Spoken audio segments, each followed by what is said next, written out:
Yeah, the Damned came from looking at the Blessed of December right off the bat. Interesting. And what that character looks like on the table, and knowing that process in the story of how to create a Blessed probably wasn't just a perfect thing. So, what does the first version look like? Yeah. Howdy friends, Craig here. Normally I record an episode and then it takes several weeks, even months before that episode is released. I just recorded this episode and could not sit on it. So you're going to hear it just days after it was recorded. This is an Insider Insights with Matt and Kyle from Wyrd Games. We start off sitting down talking about where the idea of their newest faction, Explorers, came from for Malifaux. I walk through the conception, how it got fleshed out, and how they ended up becoming a real thing. We learn about their process, what they go through from concept to finished product. We walk through each one of the new masters in the faction. We finish off talking about how to handle feedback and how do they listen to what people say, how do they filter it out.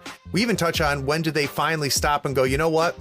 This model needs an errata and we need to pay attention to it. Stick around to the end. I ask both of them what they're excited about, and both Kyle and Matt reveal some new information for a lot of Malifaux fans. Confirmation of things we suspected and some things we didn't expect. So don't miss it. Sit back, learn about the process that Kyle and Matt go through to create a brand new faction. Enjoy. Playing a tabletop strategy game allows you to unplug and test your skills against friends. Every week, Third Floor Wars delivers useful strategies, discussions, battle reports, and reviews to tabletop games like Malifaux. If you want to get better at the games you already play, or discover the games other people are playing, you are in the right place. Craig and Ray welcome you to the Third Floor and the Tabletop Talk broadcast. Craig here on the Third Floor. Now, anyone that plays Malifaux is excited now that the new faction Explorers have been released. With the faction book out in the wild, it was time to get the designers back on the show to learn how this new faction came to life. Now, Matt Carter and Kyle Rowan are the designers at Wyrd Games. They've both been on the show a few times now, and even gave us some live commentary on the game we broadcasted for Gen Con. So we'll start with you, Matt. Welcome back to the Third Floor. Hi, yeah, thanks for having me back. It's always a fun time. So out of curiosity, Matt, I know you've been doing some things with Malifaux, but I'd be curious, what else you've been doing to entertain yourself gaming-wise? It's a lot more video games, unfortunately. I can't get to the game store. And any Malifaux that I have been playing is on Vassal, which I really appreciate having that there. Even just being able to play test, having to learn Vassal and just being like, oh yeah, I can just put models in and then play test new things with my playtesters, even though they don't exist. That is nice. It is nice to be able to have that resource at our fingertips. But other than that, just a couple video games. So what video games are you playing, Matt? Recently I've been playing the Marvel Ultimate Alliance game on Switch and a lot of Destiny. Oh really? Yeah, very, very good. I've never played Destiny. I've heard it's good though. It is quite fun. Yeah, I hear it's a time suck too. I can hear it in your voice. It is absolutely a time suck. That's funny. So our other guest, of course, is Kyle Rowan. And Kyle, welcome back to the Third Floor. Yeah, it's great to be back. So same question to you, my friend. Other than making kick-ass Malifaux stuff, what have you been keeping yourself busy with? Well, as far as tabletop stuff, most recently I scooped up 1,000 Year Vampire, which is a solo RPG. Really kind of a crazy concept where you play as a vampire. It's kind of a writing exercise of a game, but you lose memories as you go on, and that's cool. Yeah, it's a really neat concept. The writing in it is really esoteric, and I just enjoy that, like the lost words and that sort of stuff. And then, like Matt, I'm also diving deep into video games, most recently Demon Souls. I I guess I'm a sadomasochist. I just like getting crushed over and over again. But I'm having a lot of fun in that. So I've been getting into RPGs a lot lately too with the COVID stuff, Kyle. And I've heard of solo RPGs, but literally have no idea what the hell that means. Like I know what the words mean, just not put together. So like, what are you doing? What is a solo RPG and how does that work? Think of it as essentially a writing exercise. It allows you to stretch those muscles a little bit. And I don't know, I do a lot of writing for Wyrd, but it allows me to do it in a more creative space, something where I don't feel quite as limited by, the structures of Malifaux or the other side, that sort of thing. It just lets me do whatever I feel like doing. And there are rules and stuff like that. It's not just an organized creative writing thing. And this is the first time I've played a solo RPG, so I'm certainly not an expert on it. Right. But the experience has been unique enough that it's kept me flipping pages. So. Now, is it like a choose your own adventure type thing where, turn to page 37 if you do this, or is it really pretty freeform? Like you make your character and it sets a scenario and you kind of write it yourself? It's loose. There are choices made. There are outcomes that happen. So in some regards, it's choose your own adventure, but it's a little bit more interpretive than that. And then some decisions that you make early on might end up changing your character later, or might end up being forgotten. That really neat thing that you did a while ago ends up becoming a thing that you can no longer remember. And that's kind of the most interesting part about the game story wise, because you are playing as an immortal vampire across an 1,000-year stretch. So yeah, I'd recommend it. Now, were you an RPGer before this? Did you sit down and roll dice playing RPGs? Oh yeah. I haven't played D&D in a while. Matt is probably sick of me talking about my favorite RPG, which is Blades in the Dark. I've heard that's good. It has been sitting in my wish list for a long time. That's the heist one, right? Yeah, it's so excellent. And it's such a refreshing experience because, for one, the DM is essentially just improvising the whole thing, because it's up to the players what they're doing and the decisions that they're making and the types of heists that they're going to go do. And the DM essentially can create and establish a world, but they're basically on the fly with like the decisions that are being made. And it's so much fun. You're going to make me end up buying that damn thing. I've been so strong, but that sounds really good.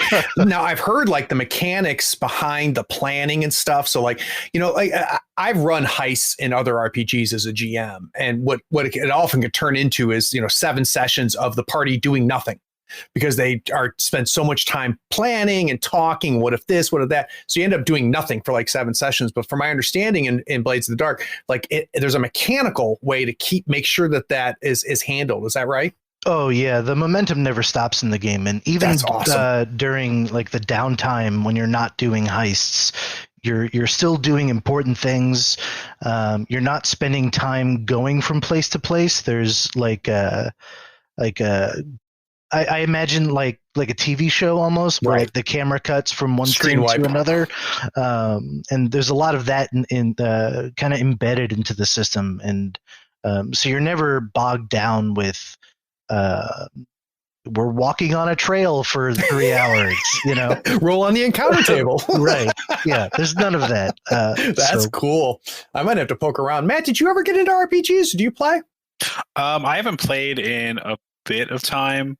I'm actually starting up another RPG, 5th edition, in next couple of weeks. So that's exciting. Nice. I haven't played in a while, but I've always been like a 5th edition kind of person. I never really like deviate that much. I know several years ago I played the Star Wars RPG a bit. Yep. And I know you're a big fan of that. So. I am. Yep. Very, very nice. In fact, have just, not only am I a huge fan of that, I've become such a huge fan of the dice system that Star Wars RPG uses, that narrative dice system, that I ended up picking up the Genesis which is their generic. Basically, they took the Star Wars game, stripped out Star Wars, and let you set it anywhere. And I just recently started doing it in a fantasy world. But that's very, very cool. So, guys, the goal of the Insider Insight series is to talk to people in the tabletop gaming industry and learn how they got into the business, what is their approach to the work they do, and really to understand their overall philosophy. It's a little bit different here with Matt and Kyle because they've been on the show and we've talked through a lot of that. So really what we're going to focus on today is we're going to focus on the explorers. So we're going to take a quick break. When we get back from this break, I'm going to learn how the whole concept of explorers were born. We'll be right back.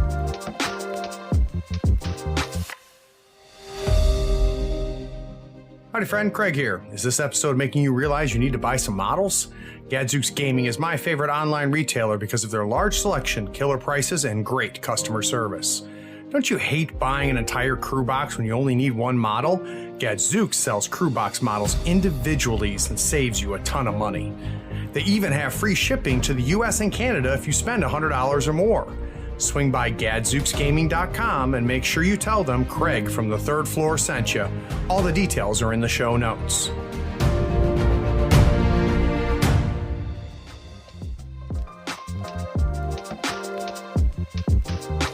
All right, so there was a day where the explorers were just something that we saw through the breach, that we heard about them tangentially in some of the lore stories that were written. But at some point, somebody in the office said, you know what? I think explorers should be the new faction. So Kyle, can you take me back to that day? Right. So at that point, we were still kind of contemplating what was going to be the eighth faction. It was pretty clear that we were going to be including an eighth faction, but it was still a matter of what. And at that point, it was a toss-up between the Explorer Society or actually splitting up the Arcanists into MNSU and the Arcanists. Oh, nice. And it just ended up to ultimately ended up being more interesting for us to the Explorer Society, which at the time were called the Malifaux Exploration Society. It's a bit more of a mouthful. Was just a bigger playground for us to kind of explore. And there were some overlaps with some concepts with what we wanted to do in the MNSU versus Explorer Society, like Condor Rails. Like either way, whichever direction we went in, we knew we wanted to include them because they were kind of just an important facet of the game that hasn't been explored enough. So we dove in pretty heavily this time around into them. But yeah, the more we kind of talked things over, the clearer it became that the Explorer Society was just ultimately a more interesting route for us. Yeah. So, Matt, I'd be curious, like, how does the process start at that point? Like, I literally would have no idea where you guys even begin. So you say, okay, let's explore explorers. Let's look at that as potentially the eighth faction. What's step number 2? So there was not like one general thing that we did. We had a bunch of stuff that we did all at the same time in order to kind of prepare for them. Now, granted, like we had decided upon explorers before third edition really pushed super far forward. So Bass and McCabe, like both of them, we knew we wanted to have explorers by the time we started really working on them. But there were a couple key things that we looked at. So like Condor Rails, we really want to do them. So because of how they exist in lore, and so we'll work with what they have and kind of expand on that and see what we can do there. And then also, what does the Explorer Society already have? What can we pull from that to kind of do certain things? So we knew Lord Cooper existed, but we didn't really know a lot about him. And so we want to expand on that story. And then the last question is like, okay, well, those are like 2 keywords. We need several more. So one of the things we asked was like, what are the explorers exploring? And so we kind of looked at like different biomes to an extent. Okay. But that, even saying like biomes is kind of not exactly correct, because in the end, like Ivan is exploring like shadows, and Anya is exploring the biome of money. And so it's not really like a location or anything that we're looking at, but we kind of like, where have we not gone in Malifaux? We haven't seen the ocean. So us talking about that is a really interesting place. And then as the Explorer Society, like, what are they? They're this kind of rich group of hunting gentlemen. How do they get their money? What do they do with the information they know? All of these are where we kind of spread out our little fingers to explore the different keywords. Yeah. So it'd be interesting, Kyle, as you start to kind of piece through that, like, where does mechanics start to pop up versus, lore wise? Like, for example, when you knew Cooper, right, you said, okay, Cooper is somebody that we kind of know a little bit about. Do you start fleshing him out thematically first and then bring in mechanics to support the thematics? Or do you say, this is a mechanic that we've had on the shelf, or I'm just thinking about right now, and I wonder if it fits with Cooper? I'm trying to marry the two in my head. I think one thing that kind of makes Matt and I work so well together is that we both have very different approaches to that. I'm very much a theme first person. I need the story first so that I can wrap in mechanics and ideas into that. And I don't want to say Matt is on the other side of the coin, but he's more mechanics driven than I am. And that's a good balance to have. So, I mean, Cooper, for example, we knew that from early story bits in early editions of Malifaux, we knew that he was a safari hunter. We knew that he was the creator of the Explorer Society, but there really wasn't much more than that. We roughly kept the timeline of development from book release to year in Malifaux, so we knew that a significant amount of time had passed in that. So in Malifaux, bad things happen, anything can happen, and there was so much room for us to explore with what the character was and what we wanted to make him. If players are familiar with just that initial bit from way back when, he's a wildly different character now. I mean, mentally, maybe not so much, but certainly physically. But I'll leave the story itself speak on that a bit. Well, and that ties into something that I've been doing, Kyle, and you and I talked about a little bit before we started recording is, and they haven't been released yet, but I've been interviewing some of the writers that have written for you guys. And one of the things that has come up more than once is how they interact with you guys, how you give them the seeds, you give them some parameters, and then the writers go. And then you have editorial control and you go back and forth with them. At what point do you bring in other people outside of the two of you to say, we need to flesh this out more? Do you wait till you fully formed a character before you start creating some of the writing that we ended up seeing in the faction book? Or do some of these writers, either inside of Wyrd or some of the freelance people, do they participate in the ultimately what, say, Cooper looked like at the end? I'd say that it's kind of a balance between the two.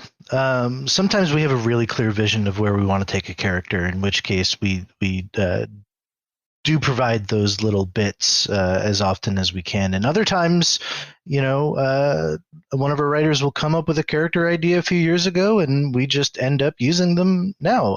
N.A. Wolf, for example, created Jesse in an old Chronicles story, and he introduced the character again in the McCabe story, and it just made a whole lot of sense to introduce that character into the Explorer Society as a model.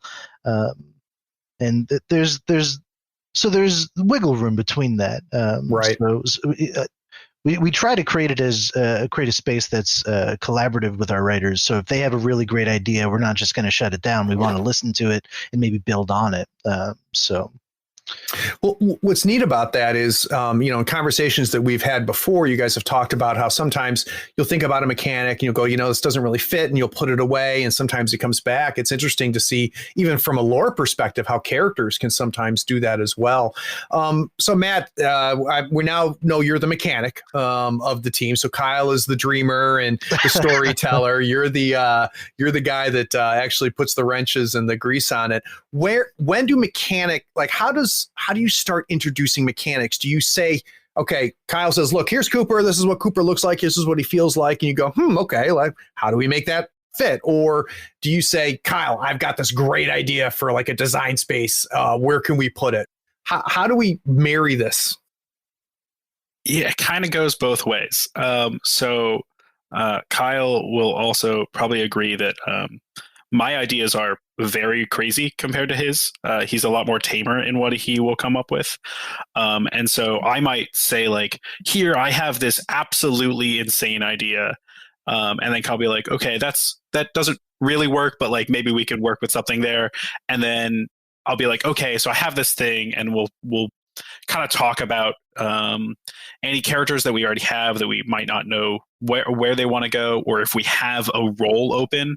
So when we're working on new masters and Explorer Society, if one of the masters, if we just kind of were like, yeah, we have 5 of them done, but we don't know necessarily what this last one is going to do, we'll kind of slot maybe something in there.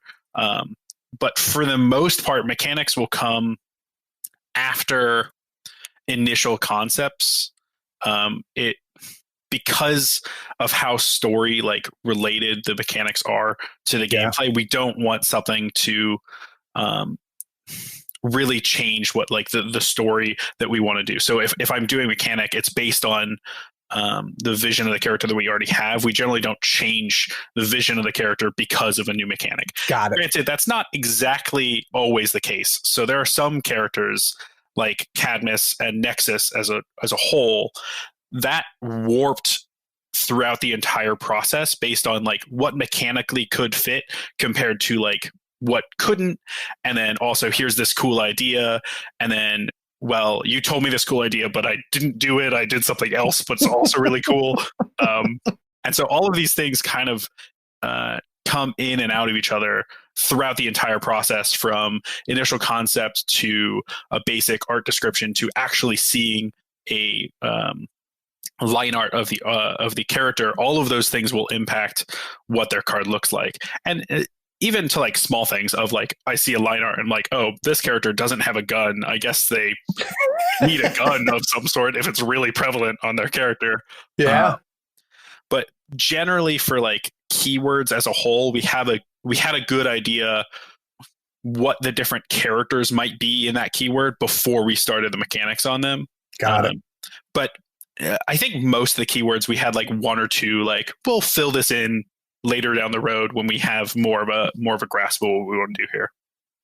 I'd be curious, Kyle, was there, as you guys really started the process, was there particular things that you wanted to explore? I keep using explore with explorers. I can't avoid it. Yeah. Like was there design spaces that you said, you know, I hope we hit these notes. I hope we hit these beats, or I hope we really kind of dig into these ideas. You know, as you look back on it, what were some of the early design goals or spaces that you wanted to dig into? The most obvious one that I can think of is the one we didn't really talk about at all. We kind of wanted the book to do the revealing in itself, and that's Jedza and the Seekers. They're a very strange concept in how they function on the table. I mean, it's straightforward once you see it, but they're heavily heal oriented, and we don't really see that in Malifaux. Conceptually, that character started as one thing very different and ended up into something that I'm super proud of. Jedza is one of my favorites in the society, but we knew going in we wanted to explore the idea of an immortal character that is healing those around them in a very strange but interesting way. You know, it's one thing to just say, you know, heal one, but it's another thing to do what she's doing now, which also changed like 8 to 10 times in the playtesting process to get right, because how do you actually make an immortal character on the table? That's that was a conundrum that Matt solved. So well, you guys already have Colette, so technically this is the second immortal character that's on the table, right? You say that, and then Colette meets Tara and her gang, and Colette dies. I had to get an Arcanist joke in there somewhere. So the last little bit before we take a break I want to talk about is, one of the design goals that we talked about when we talked about third edition, when you guys came on to talk about that, was the idea of streamlining without dumbing down the game. But now we're opening up a whole bunch of new masters, a whole new faction with some new mechanics and things like that. What does that editing process look like, Matt, where you say, you know what, we don't want to make this game more complicated, but we want to have more things for our players to do? What is that process like? The self-editing. Yeah, well, it's hard because whenever we want to introduce a new character, like they can't play like someone else. We don't want to just be like, well, Jedza is just Dreamer also at the same time. Right. Like, they have to play an entirely new way, and so finding a balance there is very difficult. At the same time, like even new actions and abilities and all those things, generally when we're starting with these characters, they'll start really unique in a way. They'll have a whole bunch of uniqueness to them, and we'll try to dumb it down so that we don't have 18 versions of Hard to Wound, for example. Right. But when we do that, these characters, sometimes we're just like, we really enjoy how this works, and even changing one word to make it the correct common way might not really play into how we want the character to be balanced. And so that's always kind of this tier seesaw that we have to play with. But it is not hard, not easy. That's the word I'm looking for. It's not easy to like say this character is going to do this thing that is slightly different than what everyone else is doing. So we try not to do that. Obviously, Explorers has more of that than others, but also when we were just designing the Explorers models themselves, it was after all of the M3E models came out. So we had the ability to look back and be like, okay, is this wording the exact wording that is the best going forward? And so some of these changes are just us getting better designing M3E and being able to say, like, this is a better way to write this. And then other times it's us just being like, while it may be better, we're going to keep the common vernacular so that we don't introduce so many things. There were a lot of examples where like a character would have a more well thought out ability that works in a slightly different way, but we ended up deciding like it's not that important to that character to work in this slightly different way. So we'll pull it back. Right. But at the same time, like we introduce a lot of new markers and that kind of stuff, but we also introduce some of the same things at the same time. So shadow markers come back. For instance, when we were working on Ivan, we looked at Misaki and we were like, okay, we have these shadow markers. We don't want to change how they fundamentally work because that would be strange. Mm-hmm. So all of those are the same thing. And then we also looked at Misaki's triggers, and a lot of them are like, hey, a friendly shadow marker. So Ivan's shadow markers generally deal with only friendly versions because we made this decision to label them with or without the forethought to have Ivan going forward. So Kyle, Matt comes to you with the craziest mechanic and you're like, that is bonkers. What is the process of editing Matt's ideas like? How do you tone them down and make them actually usable?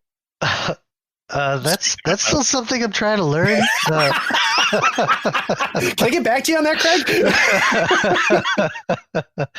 I can't think of a specific instance. You don't remember the time we were like, hey, let's make Jedza have an aura that says no one can die? Yeah, there was that. Okay, so that was one of the crazy ideas that started off with Jedza, and it went into playtesting that way, and we made it work. But ultimately, it was a fun issue. So that version ended up changing into what you see now with this more life token oriented, because fun happens on both sides of the table. And that goes again into taking a crazy idea like an immortal character in a competitive game and making it work. Well, what I think is neat about it is that it still thematically feels that way, even though mechanically it might not be, which is something that, Malifaux has always excelled at, I think, is that, everything feels unique. And it's not only do the factions feel unique, but more importantly, within the faction, everybody feels unique, even after the streamlining of M3E. So there's a little bit of smoke that I can blow up, you guys. You guys do a very good job of marrying the two of those.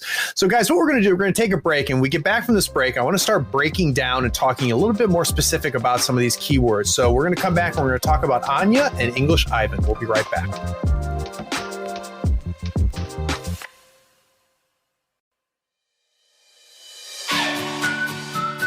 Howdy friends, Craig here. You deserve a new playmat. Here on the third floor, we use Mats by Mars. They are scratch resistant, waterproof, wet erase marker compatible, almost free of glare, and lighter than neoprene.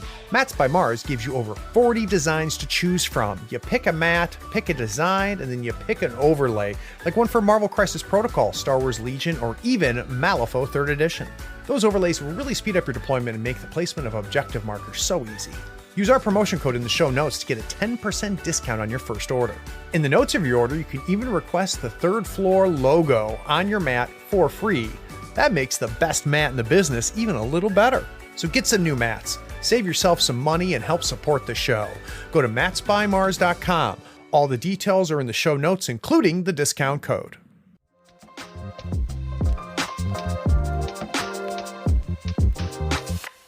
So the first one I want to talk about is Anya and the Syndicate. So Kyle, I'm going to go to you for the lore piece. At first, if somebody has never heard of Anya, doesn't have the book yet, where does Anya and the Syndicate fit in? Fit in as far as explorers and fit in as far as overall in the world of Malifaux? So before you can talk about Anya, you have to talk about Condor Rails, which is the rail conglomerate that she now is responsible for running. Which was introduced in the Arcanist book Into the Steam and Through the Breach. And it was originally run by Anya's father, and there is a brief cameo of him in the Pandora story with an open-ended what happened to him sort of thing. And all of a sudden we have Anya, so it's... I'll let players kind of come to their own conclusions on that one. But she's kind of a rising star in the Explorer Society. She runs things a little bit differently than her father, a little bit more aggressively, and you can see that a little bit on the table. But essentially the Condor Rails, if there's a train track in Malifaux, it's operated by them. So them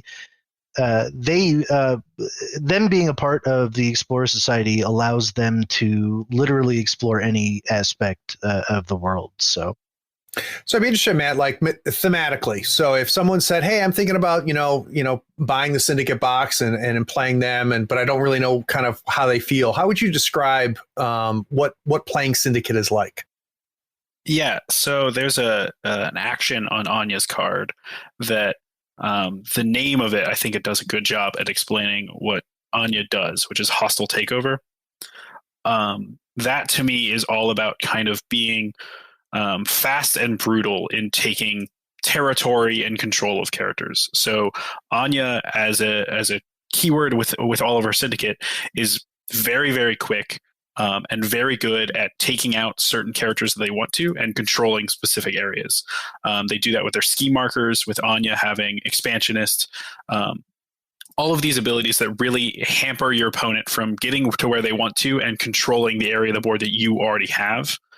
But at the same time, we didn't want to make them like so overly powerful. So one of their issues is that they're not exceptionally tanky, and they actually have to spend their health in order to do things as sort of this price of the blood that they have to give for the company that they have. So And that, I think what's neat about that is it takes a resource that already exists, which is a health resource, right? Every model has that as a resource, but the decision making that needs to happen, I think, is interesting in the way that leverages out. So, Kyle, what are you excited about people discovering? So, a lot of people listening right now have not played Anya, but they will be, seeing Anya on the table and they'll be playing it. What are you excited about them discovering about that keyword? Well, Matt sort of covered it as far as mechanics go. I think Glass Cannon Melee is going to be an interesting challenge for players to figure out, but she is brutal. I think figuring out how she has managed to combine interests and essentially buy out the Catalan, which we'll see in the Outcast starter box coming out later. Which they'll have the Syndicate keyword, so it's an interesting little tie-in there. Seeing how the models like Surveyors tie into both Anya mechanically and Jedza, and figuring out how they work in very different spaces will be a lot of fun. But and then there's also the giant Thunderbird, Sovereign, and for opponents figuring out how to take out, a mechanical Condor. I can't wait to see that model. I'm so excited about seeing that model because the art looks so good. And the mechanics of that model are very, very cool to think about. Matt, what do you think initial reactions are going to be to people playing against Syndicate? People playing against Syndicate? Mm-hmm. I think one of the things that playing against Syndicate you have to realize is that the individual models themselves, they like to kind of get out on their own, and kind of like Anya is very good at getting past her enemies into their opponent's deployment zone, scheming while also being a big damage threat. Sovereign is the same way. But these characters are fairly easy to take out if you have the right tools. So Sovereign only has 6 HP. If you can do ping damage to him, if you can bring anything that gets past armor, anything like just mass amounts of attacks, it's defense 4. Right. In the end, those things are how you're going to beat Syndicate. But at the same time, if you can lure them to all fight in one area, that's what they don't want to be doing. Mm-hmm. Anya is very good at maneuvering and pushing around her allies, as well as the rest of the other characters, dealing with like hazardous terrain, pushing you into hazardous terrain, moving you through all this stuff. If you can force them into one spot, that will be a good way to fight them. It's what they don't want to be doing. They want to hit you and keep going. Very, very interesting. So thematically, let's go to a completely different keyword. I want to talk about the DIA and the Umbra keywords and English Ivan. Can you tell me, Matt, kind of where does English Ivan fit into the world of Malifaux? So yeah, English Ivan is a character that we introduced a long time ago. I can't remember the exact book. Kyle, can you? Another first edition character. Wow, no kidding. Yeah. He's had ties with Ramos. He's had ties with Lucius. He's had ties with Mei Feng most recently, and it's been one of those characters that players have wanted to see on the table for years. And this was just the most opportune time to see him. So that's cool. And Matt, how would you describe these keywords? Well, first of all, let's talk about it because there are 2 different keywords, right? Yeah, so he has the DUA keyword and the Umbra keyword. I said DIA, sorry. DUA, go ahead, I'm sorry. So he has the DUA and the Umbra keyword, and they kind of represent the 2 halves of his crew. So DUA represents the Department of Ungentlemanly Affairs, which are these sort of spies and thieves that are very good at doing heists and getting to where they want to, controlling various aspects of the board. But then you have the Umbra keyword, which are these shadow creatures that Ivan is summoning into battle based on various things that he has picked up over the years that aren't necessarily good things, even to the point that Ivan's totem, Mr. Mordrake, is Ivan's own shadow fighting at his own side, and will eventually bite back Ivan. So as a full grouping together, they kind of had to balance off each other, because the Umbra models are generally where you're going to be getting the kind of front-facing combat forward set. Most of them have 0-inch melee, pretty low speeds, but the DUA models are kind of there to help set them up. And they get a lot of benefits from them being there already with their Ungentlemanly Affairs ability, keying off the concealment that they get. And so it's really playing into how much do I have to go into both sides, and you really want to have a nice balance between the two of them. So any predictions, Kyle, on what people are going to really dig as they play English Ivan and his keywords? I hope players are going to like the Brock Inspector. I mean, some players will. Other players, as in the opponents, will probably hate them. Scary, man. Yeah, they're big, and they're gonna have a lot of impact on the table. I think the most fun for me is the idea of peeling shadows off of your opponents to summon. I think that was a really great mechanic to tie in thematically. And I'm just excited to see kind of how players are able to bend that in interesting ways. And for players who are interested in the lore, we're seeing not only Ivan, but we're also seeing DeWalt and Havenhand on the table, and their interactions with how they're reacting to essentially this changed man, because for the longest time he was just the Department of Ungentlemanly Affairs, and something clearly happened to him, but they're still along for the ride. So yeah, I mean, there's a lot going on with Ivan, and so generally speaking, one thing, and this applies to everybody, it's not just these two masters and keywords. How important was it? I mean, maybe it was not important at all for you guys to add models to the explorers that could be utilized elsewhere, so shared keywords.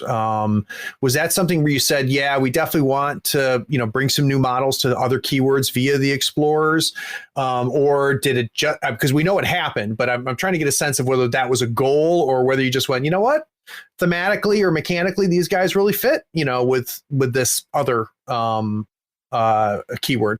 Yeah, for me, like some of it, we do want to have dual keyword models that breach in other factions. Like, we're not gonna just do none of them, but it wasn't a goal of ours to have all of many as possible. Like, there's not that many in Explore Society, because we really wanted them to stand on their own. We didn't want people to see them as another coming of Ten Thunders, where everything is dual faction, because they're their own people, and the dual keyword characters that exist, those are generally there for a very specific reason, lore-wise. So Corvus, Rook, and the Operatives, we felt like they had a really interesting place of here's this big business conglomerate.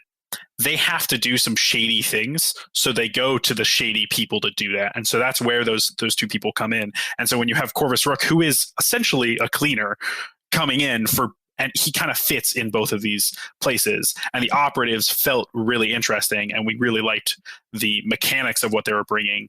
We were like, okay, what if we have this character who's not actually who they say they are? Where do they fit? And it just kind of fit naturally in these two keywords that we're talking about. Yeah, and I would imagine, Kyle, that initially, the idea of having multiple keywords on the same model seems, super flexible and it's exciting, but I would also imagine it restricts you as well, right? So you're in a situation where you now have to think of them not only in the keyword for the Explorer Master, but the keyword and how they're going to interact with that whole other keyword that they share. So I would imagine that's got to be a challenge for these, isn't it? Yeah, and one in particular I can think of is a cross-faction model, and that's the Damned. The Damned crosses over, has the Savage keyword, so he plays well with Euripides. And for the longest time, we were bouncing back and forth on, should it be a Neverborn model with the Seeker keyword? Should it be an Explorer Society model with the Savage keyword? And I think we ultimately settled in on the right decision, but it wasn't an easy one, because of what he potentially could bring to Neverborn. Being, so heavily leap oriented and that sort of thing. But we also didn't want to have Neverborn players lean on that character too much. Right. He is very powerful, and he's going to be a great fit for Savage. But we didn't want when we want to create a powerful character, we do have to be very careful about where it can be exploited. So that's ultimately where that decision came into play. Craig, I will say, sometimes restrictions make it way easier to make a character because you're just like, oh, I have to do these two things. Okay. That works. It's pretty simple.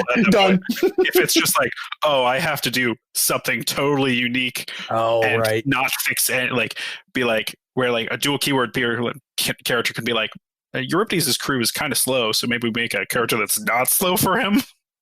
Yeah. And it comes pretty easy in that way. But knowing what the gap is you're trying to fill. Yeah. The Damned came from looking at the Blessed of December right off the bat. Interesting. And what that character looks like on the table, and knowing that process in the story of how to create a Blessed probably wasn't just a perfect thing. So, what does the first version look like? And Jedza walks over it and suddenly it's alive again. So, so not happy. Yeah. Well, and really, when you guys got rid of the mercenary stuff from 2E, that was one of the things that you guys mentioned was that, you had to, from a design space, kind of simplify that. And the idea of, having somebody being able to be hired by just about anybody and dealing that. And, when we talked about in the previous episodes about the tax and how you guys manage that. So that makes total sense to me. So guys, let's take a quick break. When we get back from this break, we're going to explore Jedza and Lord Cooper. We'll be right back.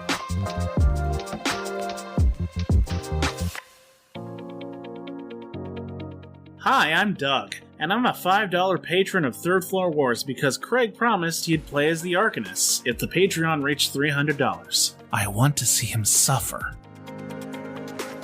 What is it worth to you to get this podcast on a weekly basis? Is it worth $1 a month? $5 a month? $20 a month? If you'd like to help support the work that we're doing here on Third Floor Wars, please go by our Patreon. We're at patreon.com/thirdfloorwars. There, you can pledge at any level, any dollar amount. Whatever you give us will help us put out quality content on a regular basis and hopefully make tabletop gaming a little bit better for you every week. Need to give a quick shout out to some of our newest patrons.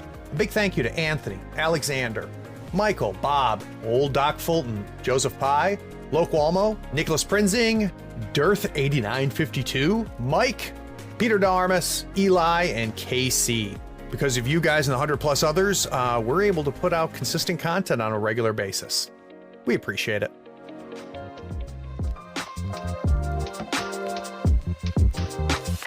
So we've already talked about Jedza a little bit, but I want to dig into a little bit deeper. So it's really kind of the same thing we've been doing before, Kyle. Where does Jedza and the Seeker keyword fit within the world of Malifaux? Lore-wise, who is Jedza?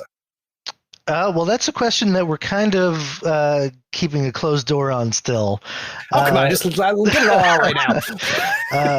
A few things that we do know. We do know that she is incredibly old, that she is, if not immortal, very close to being immortal, and that she's not from Malifaux. We do know that she's from Earth first. So how all of that kind of unfolds, you're going to have to kind of read some bios and you're going to have to read her story. There are some relationships that might surprise players with who she's comfortable working with and who she absolutely hates. Interestingly enough, though, Jedza didn't start that way. It wasn't always like this character that we didn't always want to go in that direction. One thing I wanted to do very early on was create kind of a silly Safari-esque Necropolis explorer character with almost like a skeleton with a vacation shirt on. Right, yeah, kind of like a borderline ridiculous thing, and it was too ridiculous, so we ended up I don't want to say grounding Jedza, because Jedza is also probably just as equally as ridiculous, but in a much darker way, which is more appropriate to Malifaux. And we do like to have fun, but generally it's it's more like Earl Burns or the Bayou or something like that. And there are some ridiculous models, like there's that one tiny lamplighter who may or may not be a gremlin. Who knows? Who knows what's underneath that? So, though, that's another those lamplighter art is like I can't wait to see the sculpts. Yeah, they are my absolute favorite piece of art. I think lamplighter #1 is very good in my opinion. Yeah, like they just drip thematics, and just imagining them as models is super excited. So Matt, how would you categorize the seeker keyword? If someone's going to play this keyword, what are they going to? What kind of weapons are they wielding? The weapons of not dying. If you are frustrated by your opponent alpha striking you constantly, this is a good keyword to play. They're very good at standing there and taking hits. They're very good at controlling small areas that they can get to. And yeah, they're really good if you just want to make it through the game, which some people, that is their goal, is to not die. Yeah. I can relate to that fully, having played against my fair share of like super Alfie Nakima lists that I'm just like, okay, I'm playing this game right from the start of turn 1. How do I survive to turn 2? Yeah. Jedza will do that for you mechanically. And McHale. Yeah. If Jedza doesn't, McHale will. Yeah. Right. Right. McHale is also great. Is there a particular seeker model that you think is going to end up causing a lot of conversations or get people really excited? Something that maybe someone who just got the book and was flipping through it maybe didn't pick up on? I think mechanically, in terms of like power, McHale will see a lot of table time. He is very, very strong. And I'm happy about that for the most part. We're really excited about him as a character. But in terms of weirdness, the Grave Goo is Chef's Kiss amazing, in my opinion. Like, it's just great. Because we really went with that one. We were like, okay, we have this goo that for some reason we had decided to want to use. I can't remember how we decided to be like, yeah, this is what we want to use here. I wanted that character in Malifaux for the longest time. It's been a part of Through the Breach, and it's just such this weird thing that was in Rottenberg that I just wanted to include from the start. It was just a matter of where to include it, and Seekers made sense. And then mechanically for the Grave Goo, I kind of looked back at like the gelatinous ooze for 5th edition. Like, how do you fight against just a ball of goo? What does it do to you? And I like the idea of it like trapping you inside. And I asked myself, like, okay, once you're trapped inside, how do you get out? I'm like, okay, you should be able to crawl out, but I really like the idea of your buddy like reaching in and pulling you out. So that's all where that kind of came from. I was like, what is the most ridiculous way this character works on the table? And I hope people play him and get a lot of play out of that just ridiculous piece, engulfing their friends. Well, and it sounds like when they take that action to pull them out, they've got to make a sound effect, right? To get the full effect of just the pulling out of the goo. There's a squelch. Yeah. It's very gross. And I will say it also, like, that character, designing him had a lot of impact with another set of characters, Beeb and Calypso, because they kind of have similar mechanics but backwards, where Beeb and Calypso are all about like, I'm gonna get in this and be happy and be safe, where the Grave Goo is like, I'm gonna pull you into the most unsafe place. And so they sort of mirror each other, and when writing them, their mechanics kind of balanced out in a way of like, okay, if I'm gonna write it this way, I need to write it here, and then this problem showed up here, I bet it will also show up here. So always figuring those two things out. Very, very cool. So another keyword we want to talk about is the Apex keyword, Lord Cooper. Now, we saw them in action on the Gen Con live stream, so we saw how cool they are, compared to, say, especially like when we're talking about the Seekers, a little bit more straightforward mechanically. But Lord Cooper was talked about early on, Kyle, way back when, and you said that, lore-wise, he changed a lot through the process of actually making him a master in a keyword. Yeah. So again, I won't go deep diving into his lore. I don't want to cheat players of finding those story bits. But there's a lot that has happened to Cooper. Clearly, you can see it in the art. For starters, he's got some machine parts, and you have to figure out how and why that happened. And now he's also not the leader of the Explorer Society. We see another character in the story, Gretchen, who is starting to run the show a little bit. But as far as on the table goes, we knew that we have to have a fluctuation across our masters in every faction of simple and complex. And we have arguably one of the more complex characters in Malifaux in Nexus, I'd say. And to combat that, we did want to make sure that Cooper and EVS, for example, are a little bit more straightforward to play. He's not quite, point and shoot. He's got a lot going on with him, with adversary and the snipers that are with him doing some interesting things. A giant T-Rex, what does that look like on the table? But we did know that we wanted to keep him fairly straightforward so that players of all types could enjoy the new faction, not just players who want the high level, how complex can we make Malifaux sort of thing. So. Sure.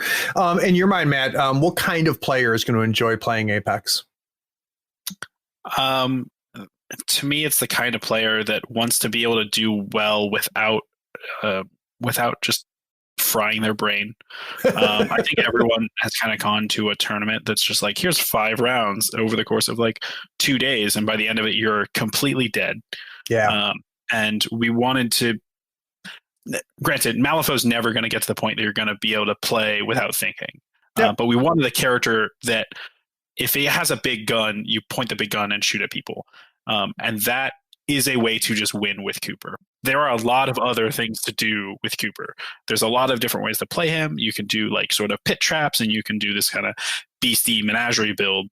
But the idea of like, he's a guy with a gun that shoots things is very, very simple and sort of cathartic of just like, yeah, I want to kill that guy and it's going to feel good. Yep. But also in the same time, like we wanted people to feel like a hunter. One of my favorite like tiny bits about Cooper is that the only 2 named models other than Cooper and his crew are the dogs. It just kind of gives you a sense of like what kind of person Cooper is. Yeah, he likes his dogs a lot more than he likes people, and you see that a little bit in his totems and in that contract that a couple hundred people may or may not have signed. Those totems are super fun, by the way. One of the big feedback we got from the live stream was people were really found how unique and interesting those totems worked, and how different they were functionally. I'd be curious, Matt, when did they start to form, or how long in the process before they ended up being where they are now?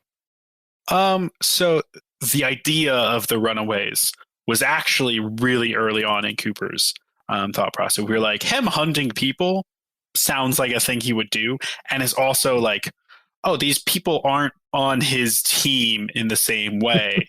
That's not a thing that we've explored in Explorer Society or in Malifaux in general. And so they've changed a lot, but the core idea of they are not his buddies has kind of always been there. And at first we kind of played with the idea of like this, it had a ability, something along the lines of like, this model joins your opponent's crew and becomes part of their crew the entire game. And that didn't end up working out. But the core mechanic of them running away from Cooper, and however they leave the table, whether you kill them, your opponent kills them, or they escape, all of them are good for you, bad for your opponent. Right. And so it's all about like the choices that are made between both players of what happens between them, because no matter what they do, it's bad for your opponent and good for you. And so it feels really good, even though like, yeah, you're hunting people. And that was also like, how do you make killing your own models feel cool? Right. Well, and thematically and mechanically, right? Yeah. And even with that, like Matt talked about very briefly about what happened with playtesting and how we originally had them playing on the other side. And mechanically, he said it didn't work, but it actually it did. It just wasn't fun. Right. And it ended up boiling down to that. Like, Matt can make any crazy idea work. That I have no doubt. But ultimately, giving the opponent essentially a chore just ended up bogging interest down for them. I know one of the problems we also had with them was Cheeto fingers. Right. Yeah. And especially now with everything going on, it just didn't make sense to continue that idea. People touch your nice painted models. Right. No, I am not a fan of that. So I'm glad you decided not to do that.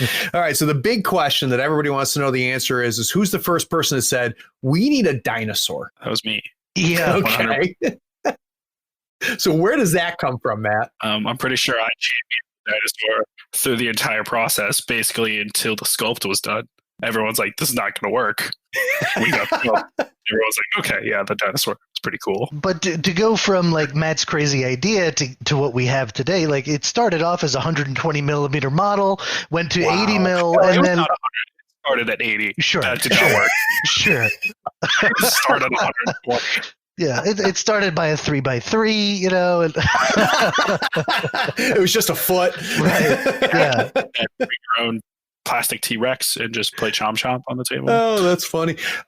In all seriousness, though, was Malisaurus always dual faction, or did that happen in the process?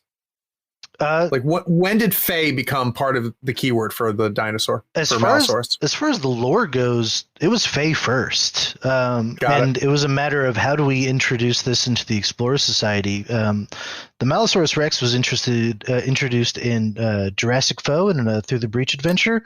We pull a lot of stuff from Through the Breach, there's some Explorer Society stuff in there as well. But how did we introduce it to the Explorer Society? You get to see that a little bit in the Cooper story, in how he managed to wrangle one onto his side. But yeah, it was always Fey first. So I'm gonna step in on Kyle's toes only because it was always not just Apex first. There was a time it wasn't always Fey specifically, and you can kind of call it out on this. At one point, it was a Chimera model, and then we realized that Marcus didn't really need the Malisaurus Rex. What he was doing. I guess I mean more as like story related. Like it was always a part of the wildlands in Titania's forest. In that regard, it was always Fey.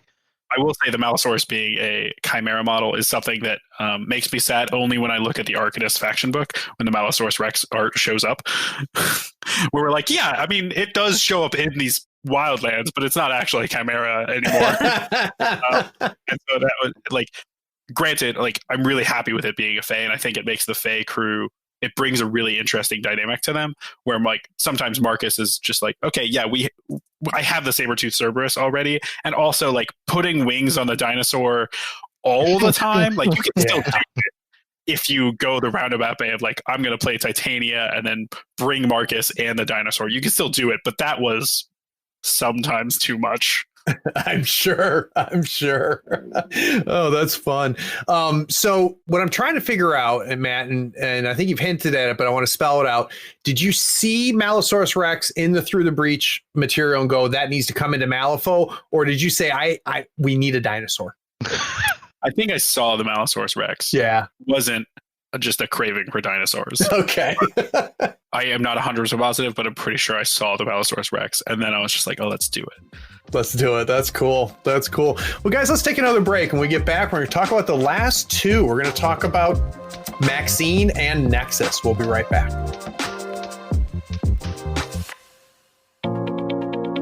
Howdy friends, Craig here. Nothing makes Malifaux easier than having the right tools. Here at the third floor, we love all the licensed Malifaux goodies from Custom Meeple. Not only are they helping support this podcast, they sell custom-made Wyrd licensed tokens and terrain.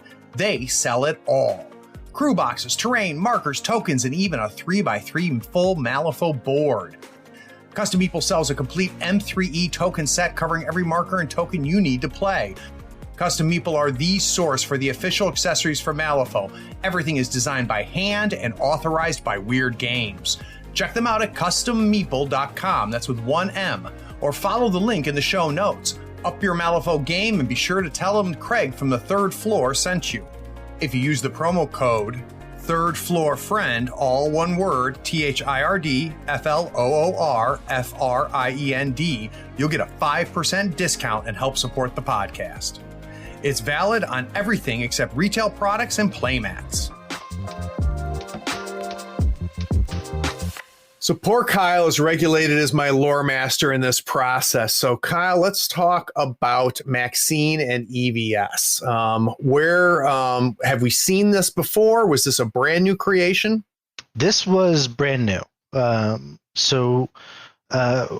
We wanted to dive into, one thing that we like to do when we research characters and ideas and come up with concepts is pull from the real world. And Maxine and her crew is heavily inspired by that. Beeb and Calypso, for example, that was a real scientist, and that was a real machine. That's the first bathysphere that was created. Wow, I didn't know that. The Maxine Agassi is inspired by another explorer with the same name. Some of her background is inspired by that character, but we wanted to take her in a slightly different direction, so it's more of inspired by, and maybe players can make those connections themselves. Kia came from other established lore that we created, with Abyssinia. We wanted to see Abyssinian characters more in Malifaux, and what would that look like? And Harada Nagatoro and his father are also established characters in our lore because of the Nagatoro sisters in the other side, who ended up taking out Horomatangi way back when. So there's deep connections within that, and then also connections to real world history. Orville, I think, was just a wild idea, if I remember correctly. Orville is named after a very famous Wright brother. That's right. Yes, that's where his name came from. But I mean the giant jetpack and tossing bombs. Yeah, that's. Yeah. What does Maxine's totem look like? We'll give her Orville. Right. Yeah. That's very close to us here in North Carolina. That's where the Wright brothers and Kitty Hawk. Excuse me, I'm from Ohio. I'm going to claim the Wright brothers. This has been a long-going feud, Matt. A long-going feud between North Carolina and Ohio. We have airplanes on everything. I think Maxine is also the first character that is canonically married and is a master. Oh, that's interesting. Yeah, I think so. Yeah. Wow. Or that we've talked about their marriage. Mm-hmm. Right. So thematically, Matt, from a gameplay standpoint, if somebody's playing EVS, what are they looking to put on the table? In terms of what kind of person like EVS? Sorry. Sure. Yeah. What kind of person? What kind of style of play are we looking at? What are some mechanical thematics? So EVS was kind of very specifically designed as a motley crew of, if you have a ship, you have a bunch of different roles on that ship, and what do these roles look like? And it ends up with a crew that is fairly good at everything. In a similar, they're generalists in the same way Von Schill is a generalist. He has a lot of different resources for everything. And for her and the EVS crew, we really wanted to focus on okay, they were there to be scientists. What does a scientist look like here? And so we kind of got this idea of deep discovery and reconfigure, and we were okay, so here's these two different ideas. We'll do this one and see if it works. And then eventually we just what if we did both and we somehow combined them? And they're distinct and different, but they work together in interesting ways to make a crew that is very, very versatile, provided that they plan ahead, which is kind of what a scientist would want to do. That you have to have the ability to plan out your hand really, really carefully, and over the course of the turn, it will kind of make everything that you have very, very potent. Interesting. And it makes for a really fun way to play, in my opinion, because they're very consistent if you plan enough ahead. And then Maxine is kind of there as a center point to be okay, not only can we plan ahead, but we can also kind of change up on the fly by drawing cards a little bit, but also during the middle of the turn, I can change my style. And that represents her as a character. She is a polymath. She is a genius in so many different subjects. So her ability to change how she thinks in the middle of the game was really, really important. Very cool. And it played into like this really cool mechanic of choosing a suit, and then each of the reconfigures has their own suit, but hers changes, and then also her triggers and stuff change on that. It makes for her turn to be really, really interesting from game to game. It will kind of look the same, but also not look the same. And when she fights against an enemy, she can use the idea of like meta knowledge. What is this character good at doing mechanically in the game to her own advantage with her like 2 steps ahead ability of saying like, yeah, I'm fighting against a Neverborn character who primarily uses masks. They're not going to be as good against me. And that was just a really interesting concept that we kind of said, what's a scientist look like in the battlefield? It is interesting. And I'll tell you that entire mechanic, right, of the choosing of the suits and that impacting what the values are going to be is one of those things that you read it and you go, holy Christmas, that is the craziest thing. It's going to be so overpowered. But I've talked to people that have been playing EVS and they say it's a lot more restrictive than you think. It reads stronger than it plays, but it still works. Do you think that that's an accurate assessment? Yes. And I think specifically it's because when people read it, they read it as all the cards I play of this suit are value 9. It's not that way. It's because you have to cheat. You do have to spend these resources, which is really where once you actually get it on the table, you notice when you're spending these resources and how you have to get them back. And so like, it is really easy to say this crew is crazy because of this rule and then put them on the table and be like, I ran out of cards. Right. Exactly. So I've saved what I think is, at least initially, the master and the keyword that's getting the most buzz. I think people like myself that are love painting and love modeling are super excited about the look of Cadmus and Nexus. I know that a lot of the competitive people that I've been talking about won't shut up about Nexus and Cadmus. So for those that are listening, Kyle, that have never heard of Cadmus, where do they fit into Malifaux? Well, Cadmus is what makes Cadmus the most unique, I'd say, is that when you say Cadmus and Nexus, you aren't talking about a single entity. We are bringing a hive mind into Malifaux, and Cadmus is the keyword and the character, and Nexus is just the nexus of that character, the part where they are the most vulnerable. Probably also one of the more complex characters in the Explorer Society because of how they function and how they can manipulate the opponents. And another one of those ancient characters that kind of was unearthed.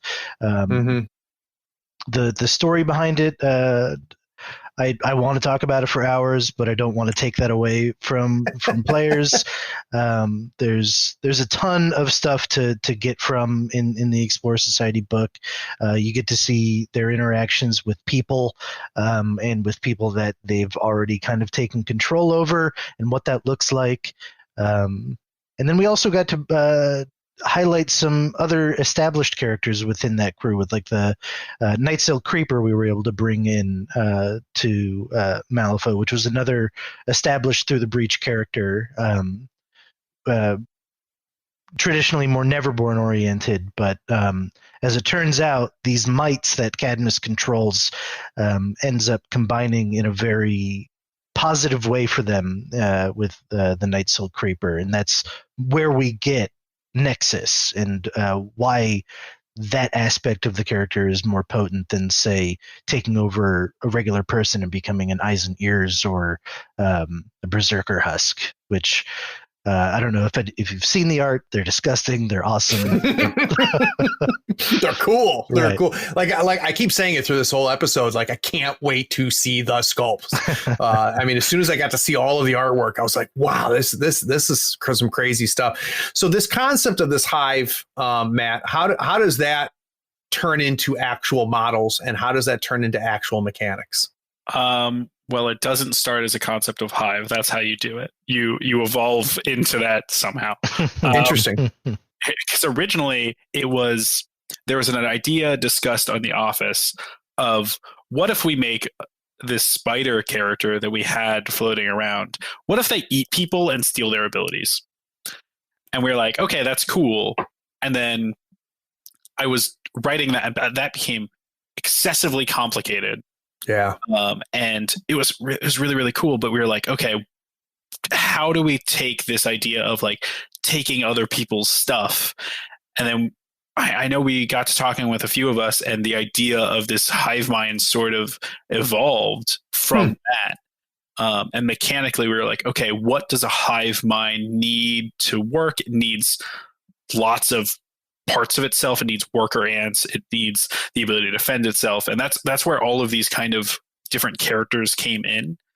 I'd say the only restriction we really had in the concept was we wanted to make sure it was as separate and different from Hamlin as possible. Yes, interesting. Because they're both very plague spready, and we wanted to approach that in a very different light. But I will say Nexus is creepy, even amongst the office. That whole group, they're all creepy. Is there a particular Nexus model, Matt, that you're excited for people to try? So I like all of them. The spell eaters are really, really cool in my opinion, and how they work, and the idea of how does magic work with a hive mind that's eating people essentially.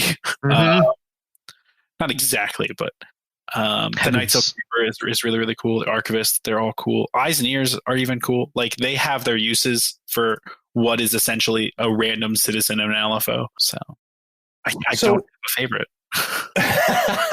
You like them all the same. So one of the things that has come up several times as I've had different designers on the show is a thing that I'm starting to term designer's armor, which is you create something and you put it out in the wild, and then the internet lights up and everybody starts giving their immediate hot take feedback. And it's been very interesting to me to hear how designers like handle that rush and of feedback. So for you, Kyle, when the book got out there, when the cards show up in the app, when there's very pointed opinions that are being shared on by content creators or on AWP, and do you just not read it? Do you read it and just absorb it, disregard some of it, take some of it to heart? I'm really interested in how when you present your children to the world and you find out what their thoughts are, how do you handle that? First, I read everything, and I probably shouldn't, but it doesn't affect me in the way that it affects some. I think that the process of development of a game ends up kind of turning you into Swiss cheese, because you're never going to hear anything worse than when you put something out into playtesting and it's like the raw alpha version. And, that's the feedback that you need the most, and it's the feedback that hurts the most, because it's here's this beautiful idea, guys, and they come back, it's like, no, this is busted or stupid, and what do I do with this? This doesn't actually work. It's like, oh right. So having gone through that experience over and over and over again, like I think it's a good phrase, designer's armor, is that you kind of get calluses from it. I don't want to say you get numb from it, because that feedback is always going to make an impact to you. But you just have to. It's not water off the back either. It's you learn from those things. Like, if you make a design mistake here, you're not going to make that mistake again in the future. Right. But I'd say that there's nothing that anyone on AWP can say that a playtester hasn't already said in a much worse way. How about for you, man? How do you handle that? Just that the dam has broken and here comes all the feedback. I also read all of it. I listen to all the podcasts. I do all of it. and try to accept as much as possible. And I don't take it as gracefully as Kyle does, but I do try. So sometimes, yeah, it's not the best feeling in the world, but also that you see responses that are like, this is amazing. I want all these models. This is a really cool mechanic. How, like, what does this do? Like all these things. And that helps in such a better way, like such an exponentially better way to see positive feedback that you kind of, for me, it's, I kind of just have to say, like, some people are not going to like anything because they just don't like things. They want to tear it to pieces. Yep. And being able to accept that, like, that's not always the case. And like, yeah, sometimes it's going to suck and sometimes it's going to be great. And you just kind of have to accept that for me. Sometimes it's really awesome.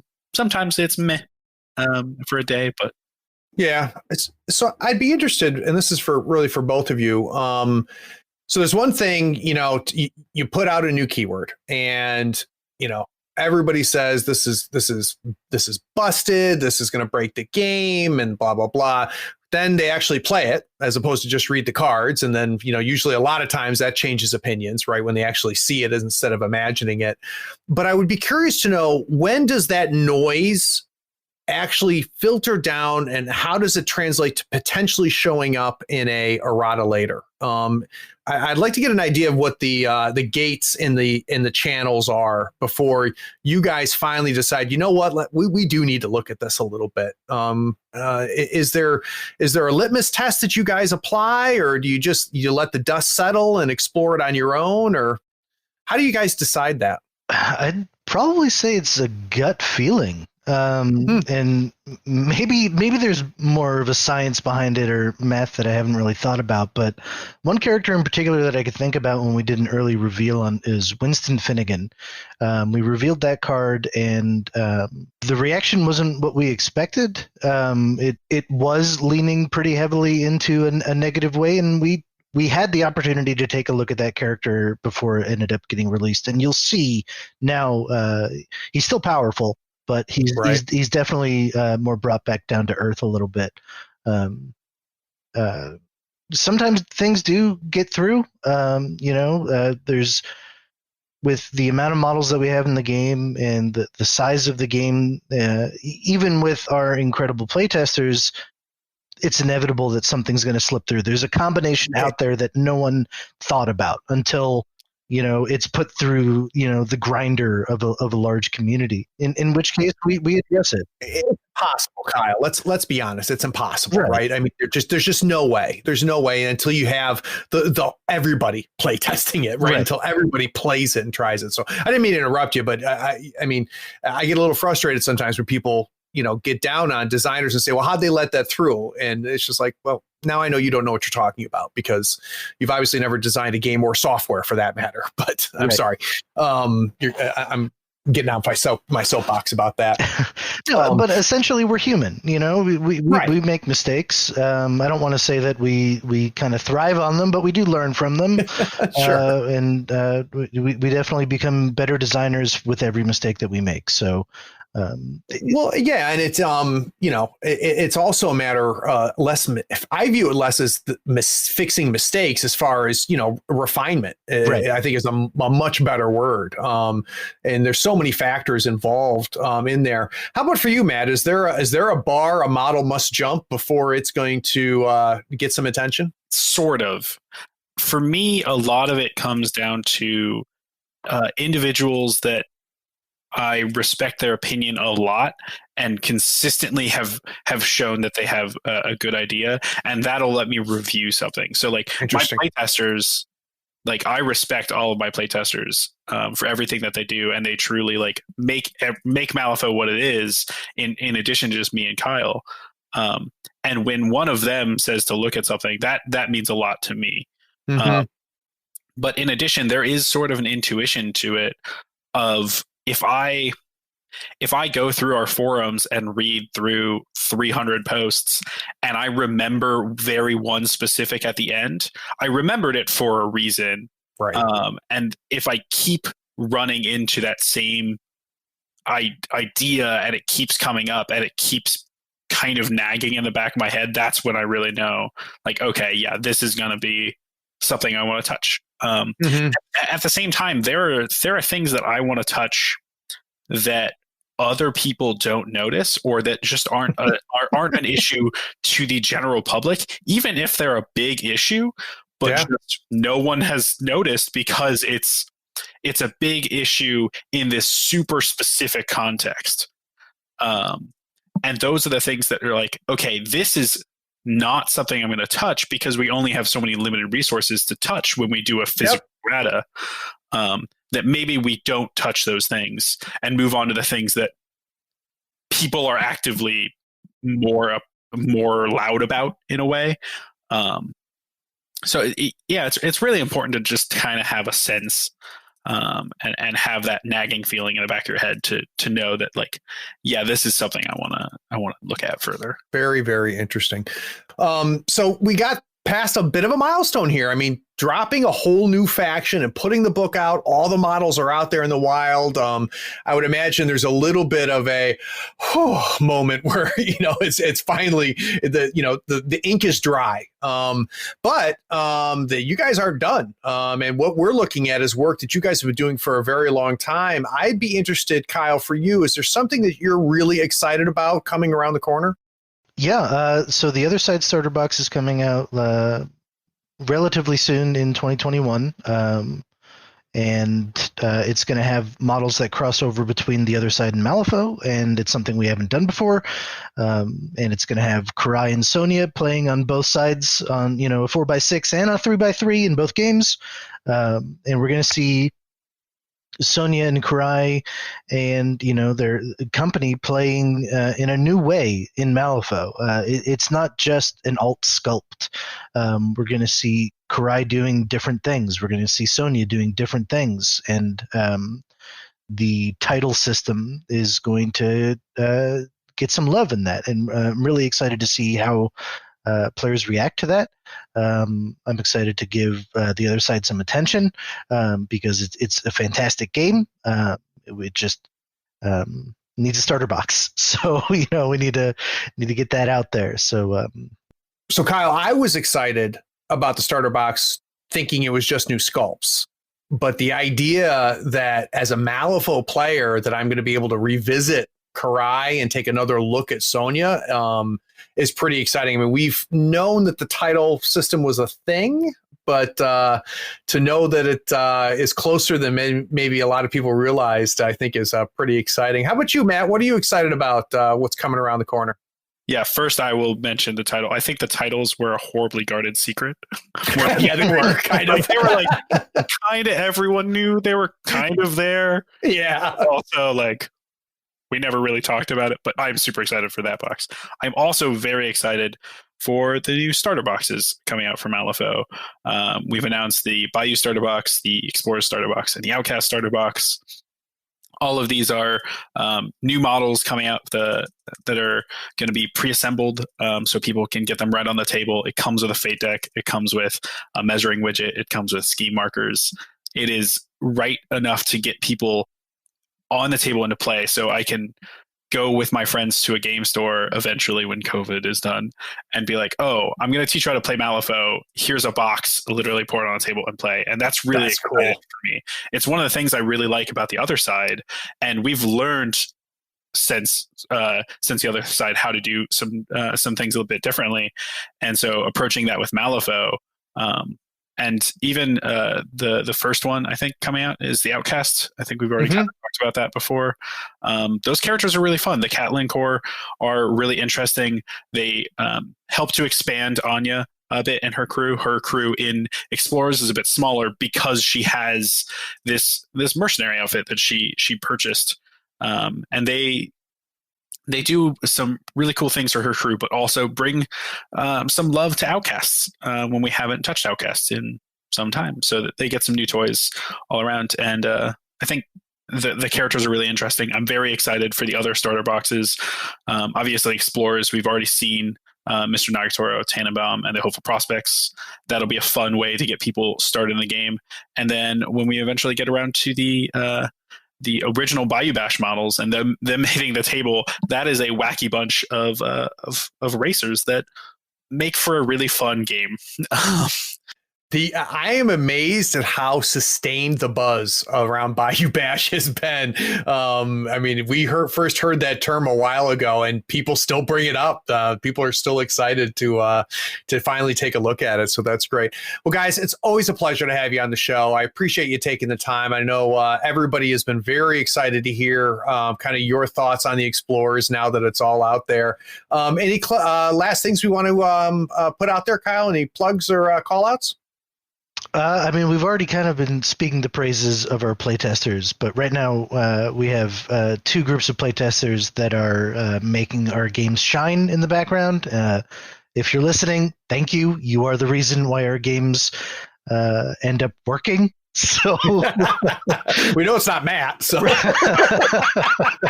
favorite thing is when you give a playtester something, they're like, "This is terrible." Feeling more, I was like, "Cool, I knew it was terrible. Thank you for accepting me. Thank you for validating me." How about for you, Matt? Any plugs or shout outs? I will say one other thing that I'm excited for. That's kind of a plug. From Nightmares is coming out soon. I am very excited for that book to explore new content with Through the Breach and explore Neverborn characters to an extent and new magic and all that kind of stuff. That is very, very exciting. I'll also I'll plug you, Craig, Third Floor Wars. Thank you for listening. Yeah, congrats on 100. You guys are amazing. Oh, thanks. Thanks, I appreciate that. And all the other podcasts, I listen to a lot of them, and they're all great. And I want people to know that, like, even if you don't think anyone's listening, I'm at least listening, and you should continue what you're doing. It's great to just listen to people's point of view. So I'll tell you what, guys, I've been excited about we have a little bit of a burst of new podcasts coming out from Malifaux. It's very exciting. Very, very exciting. I've always considered that a good measure of the health of a game is when you have an expanding pool of content creators, and then you can often smell the vultures when things start shrinking, and that is not what we're seeing with Malifaux, which I think is very, very exciting. Yeah, it's really cool to see how many people are excited, especially just for Explorers. The number of things that, like, right when it came out, people were like, "Oh my god, this is interesting. Here's my thoughts." Like, just all of those are really fun to listen to because you're just like, I've been working on this for so long. And now you hear, like, voiced opinions rather than just text, which sometimes text is a little boring to read. But people can have a conversation. It's great. And now we're seeing podcasts on not just, the competitive side of the gameplay, but we're also seeing, YouTube content for the lore of the game, which I just love. Keep doing that, please, and I'll keep watching. So people that are just the steam-powered scoundrels and they're weird. We're just going to talk about Malifaux and weird in general. Like, they're fun to listen to, and it's a nice break. There's a reason that he is the first pod I'll listen to when, as soon as I see it on my catcher and I see a new steam-powered scoundrels, it's the first thing I'm going to listen to because I know it's not going to be it's going to be unlike anything I've listened to this month. You have no idea what's coming. Exactly. Where Craig is just like, here's a Nakima deep dive. You're like, cool. I know most of the hits they're going to hit here.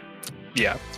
You have no idea which way he's going to go, which is great. All right, gentlemen, I do appreciate it. And for those of you who stuck around to the end, thanks for listening. Take care. Be sure to follow us on Facebook, Twitter, YouTube, and Twitch so you don't miss the avalanche of content we create. Links are in the show notes. Be sure to check out our shop on thirdfloorwars.com for the latest in gaming apparel and gear. There you'll also find the latest information for the US Faux Tour. Find out where you rank in your conference or even in the entire United States. Get those models built, painted, and ready so we can see you at the next US Faux Tour Masters event. Please take a moment to write a review of this pod on your favorite platform. Rating and reviewing helps us find more listeners almost as cool as you are. Be sure to share this feed with all of your friends who love tabletop gaming. Thanks for listening. Howdy folks, Craig here. Now if you love gadgets as much as we do, you're going to love the new Third Floor Wars Gadget Bundle from Schooner Labs. Branded with the logo of your favorite podcast, it comes with 2 measuring multi-tools, a compass stepper for those tight and important movements, along with a compact dashboard to track your turn, strat, and scheme scoring along with your soul stones and pass tokens. It is the perfect bundle for anyone who plays Malifaux or just wants to look cool while doing it. The link is in the show notes. Check them out and help support your favorite gaming podcast.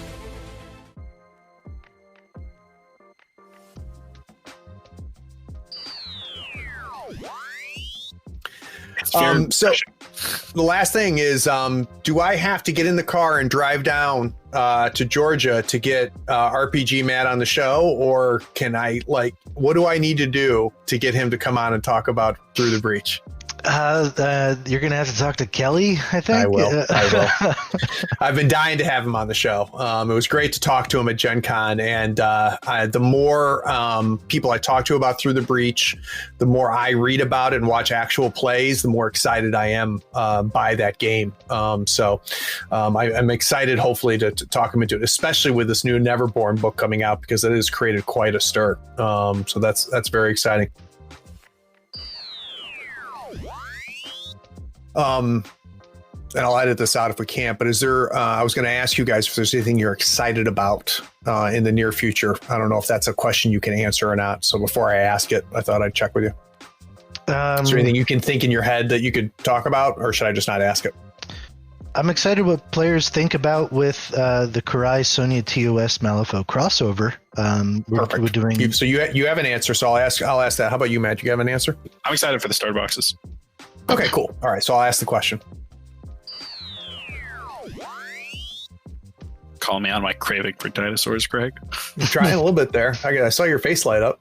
9th faction coming in soon. Just dinosaurs. Jurassic foe. We often joke about like silly ideas for 9 factions of like dinosaurs. Like, just what's a 9th faction? More ninjas? More ninjas. Pirates. I already have the undead pirates, man. I gotta finish painting mine. I haven't finished. I painted Molly, and then I got stuck doing other stuff. I need to paint the rest of those because that they all look pretty. It's great, yeah. That is a great box. Oh, that's who I interviewed. Is the what's her name that did the art? Alyssa? For Pirate. Thank you, Alyssa. I had Alyssa on the show. Hasn't come out yet. She was an awesome guest too. Mm-hmm. Yeah, she's great. It was. I wasn't sure what it was going to be like to have a audio discussion about art, and it ended up being awesome. Yeah, she did the art for Bayou Bash too, which is still coming out. Yeah. I'm proud of her because she didn't say anything. Yeah. Because I didn't know that. Look at her. She's good for her. She did a lot of different stuff. I couldn't tell you what all it was. Granted, I'm not the one like writing the name of the book. Christmas Rasputina was her. Yeah. The New Summer. A lot of stuff. She helps us out a lot. It was really funny. I told her this. I tracked her down because I loved the artwork for the Molly box, and then getting ready for the show, I did some more research to figure out some of the other stuff she drew, and I'm like, I was a big fan of her before I even knew it was all the same person. It was like, oh, I love that art, and it was all turned out to be her. She's very talented.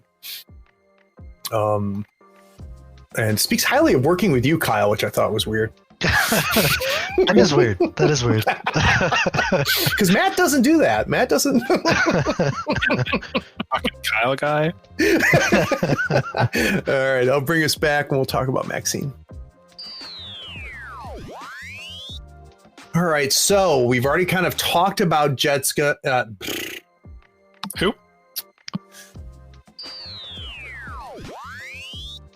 Then suddenly it's alive again. So so not happy. Yeah. Oh god, I'm gonna end up editing that whole segment and put it into the main thing. That was good. All right, I'll bring us back, talk about Jedza. I'm gonna go back to you first, Kyle, to talk about lore. Okay? Perfect. All right. These are not going to be deep dives. I'm thinking very, very high level. What I want to do is for each one of them, understand what they are lore wise. So if somebody's never heard who Anya is and the Syndicate are, just high level, this is where they fit into the world, right? And then maybe, and Matt, maybe you can even go into it a little bit, like mechanically, what is the overarching theme of them mechanically? What's if I'm going to play Anya, what does that mean versus playing somebody else, even if it's a different already established master? And then probably the biggest thing I want to focus on is, what are you guys excited about people finding out? So when they finally get Anya on the table and they start using the syndicate, what are you excited for them to realize and excited for them to discover? Because I think that's a lot of the process that's happening right now. How does that feel? That works. Cool. All right, sure. I'll bring us back. I'm not kidding, dude. I am going to buy that Blaze in the Dark now. Kyle talks about it constantly. You're a good salesman, dude. Like, I'm like, ooh, that sounds fun. It's so good. I have not heard a bad word spoken about it. Mm. It's a lot of, have you heard about Blaze in the Dark? Let's talk about Blaze in the Dark. At this point, I don't want to play it just so I can constantly hear Kyle ask me. It's been a bit of time since we've talked about it, since we're in the office before quarantine. But yeah, the last time I played it, we modded it so that rather than doing heists, we were ghost busting. That's so cool. Going out and finding ghosts and hunting them down. Do you like the world, like the setting? Yeah, there's not really a lot that you need to do as far as establishing your own canon, because there's enough hooks in there without that you can build on, which is good. Right. It doesn't over establish itself, but it also gives you enough space to kind of create your own thing. And I just like ghosts, That's cool, man. Anthony, one of the guys that I do RPG stuff with, he's been on the show. He wants to have me play in one of his Ghostbusters game. Apparently the new Ghostbuster RPG is supposed to be really good. It doesn't interest me that much, like Ghostbusters doesn't, but playing a game that Anthony runs does. So we'll see what happens. All right, I will bring us back. And who wants to start the conversation? Depends on what's it about. What I want to know, when is the first time someone said we should have explorers as a new faction? I want to go back to that day. Who wants to go back there? Either one of us, really. I mean, right, we'll start with you, Kyle. You volunteered. I guess so. You're the last one that said something. That was dumb. All right, I'll bring us back.